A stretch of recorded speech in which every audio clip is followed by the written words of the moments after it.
சாந்தி. இன்றைய முரளியிலிருந்து கேள்வி பதில். நவம்பர் 15.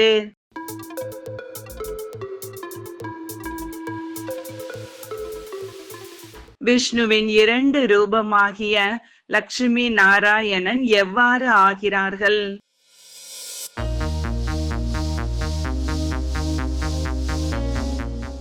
எண்பத்தி 4 பிறவிகளில் பூஜைக்குரியவர்களாகவும் அவர்களே பூஜாரியாகவும் ஆகிறார்கள்.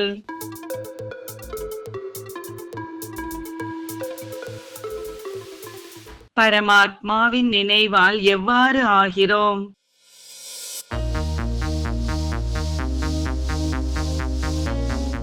விகாரமற்றவர்களாகவும் மாலையில் உருட்டப்படுபவர்களாகவும்.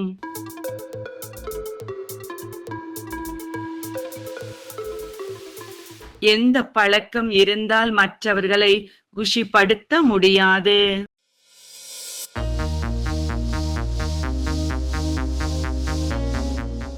அழும் பழக்கம்.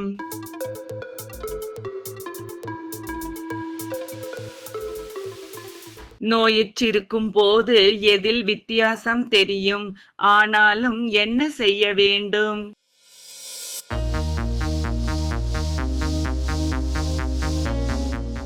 மனநிலை வித்தியாசமாகுமானாலும் தன்னை ஆத்மா என்று புரிந்து சிவ தந்தையை நினைவு செய்ய வேண்டும்.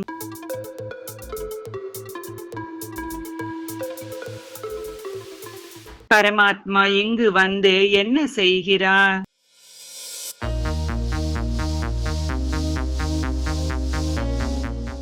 அழியக்கூடிய அனைத்து பொருட்களிடமிருந்து சேதாரமாகாத இடத்திற்கு அழைத்துச் செல்கிறார்.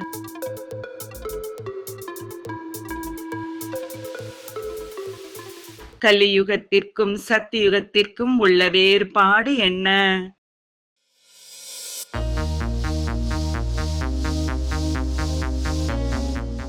கலியுகத்தில் கணவன் இறந்து விட்டால் துர்பாகியசாலி என கூறுகிறார்கள். சத்யுகத்தில் மரணம் என்ற பெயர் இருக்காது. அனைவரும் சௌபாகியசாலியாக இருப்பார்கள்.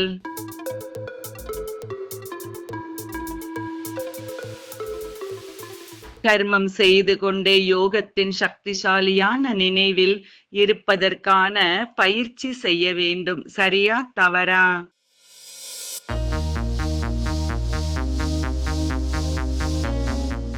சரி.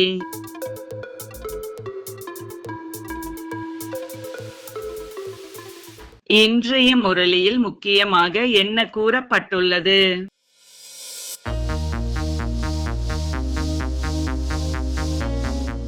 தன்னை சரீரம் என புரிந்து கொள்வதும் கூட கடுமையான வியாதி. நன்றி. ஓம் சாந்தி.